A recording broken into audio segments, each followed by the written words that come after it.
बढ़ने से क्या क्या हो सकता है? यूरिक एसिड अगर बढ़ता है तो दो इंपॉर्टेंट चीजें हो सकती है जो हमारे शरीर के लिए नुकसानदायक है।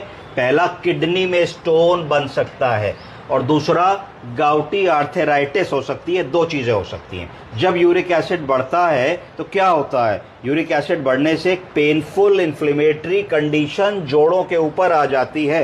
क्यों? क्योंकि excess of uric acid crystals होते हैं जो जोड़ों में डिपॉजिट हो जाते हैं। जब जोड़ों में कोई भी चीज डिपॉजिट होगी तो उसका फंक्शन कम हो जाएगा, वहां इन्फ्लेमेशन होने लगेगा, जिसके कारण हमारा मूवमेंट रिस्ट्रिक्टेड हो जाता है। क्या सिम्टम्स आएंगे?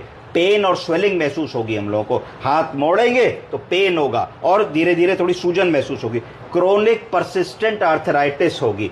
ये वैसा पेन होगा जो क्रोनिक होगा, लंबे समय 2-4-6 महीने मरीज बताएगा और परसिस्टेंट होगा, सारा दिन रहेगा। ऐसा नहीं होगा कि हमने कहा था भारी चीज उठाई तभी हुआ, सुबह हुआ, शाम को चला गया। ये परसिस्टेंट टाइप का पेन होगा। उसके बाद लिमिटेड ज्वाइंट फंक्शन होगा। बहुत सारे मरीज ऐसा बताएंगे कि हमारा मुट्ठी इससे ज्यादा नहीं मुड़ता जी, है ना, इसके पीछे हम हाथ नहीं ले जा पाते जी, इस तरीके की चीजें वो बताएंगे।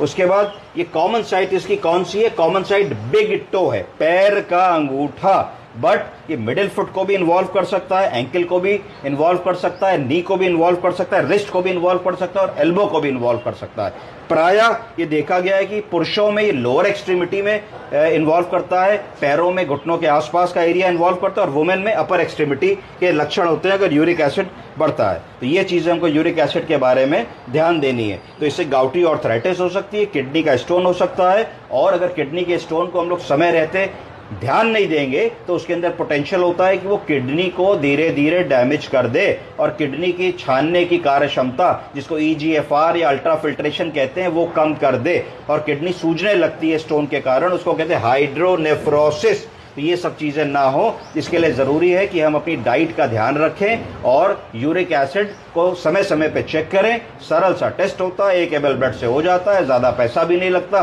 6 महीने में भी एक बार करा लेंगे तो आइडिया रहेगा। और जिन लोगों को टेंडेंसी है यूरिक एसिड बढ़ा होने की, उनको डाइट का, एक्सरसाइज का और पर्याप्त मात्रा में पानी के सेवन का विशेष ध्यान रखना चाहिए। धन्यवाद।